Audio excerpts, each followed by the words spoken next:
Siguro baka ang gagawin ko na lang pagka ako yung na-randomizer. Magre-request ako na ipa-randomizer din tayo para kahit sino na lang kasi wala talaga yung magagaling kayo. Wala talaga akong maiisip. Like, I don't have anything in mind. Feeling ko kasi sa aming lahat po, kunyari, kung may piliin man ako isa sa kanilang, the three of them, they're all equally good. So, it would be just the same fight. Same lang yung difficulty. And so, para sa akin, I'd be good to compete with any one of them. Pero I'm not happy about it.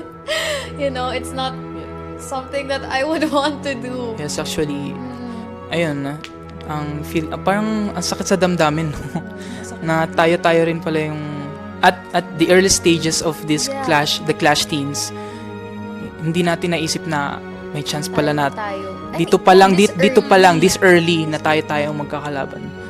So, we'll just have to fight and Kasi be good. po, dun sa isang vlog po namin, kung napanood niyo po, sabi po namin, ang wish po namin is, we're gonna get through this round na kaming lahat po magkakasama-sama pa rin. So, I think, now that we're coming into realization na that won't be possible. labanan na ng top 12. Ang iisipin na lang po namin na ngayon is matawid namin yung performance namin. We'll make you guys happy, syempre. Basta, tanggalan na. Pero walang matatanggal. Ito pa lagi nang aaway. Oo nga.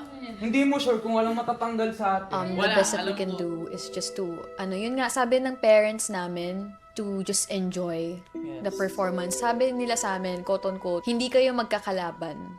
Mag-enjoy lang kayo. So, ayun. So, when we step on the stage, let's just give it our all.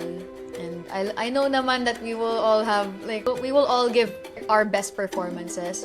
And we'll give the Clash Nation a good show. Whatever happens, will happen. Expect the Unexpected. Once again, this is Sound Waves Call.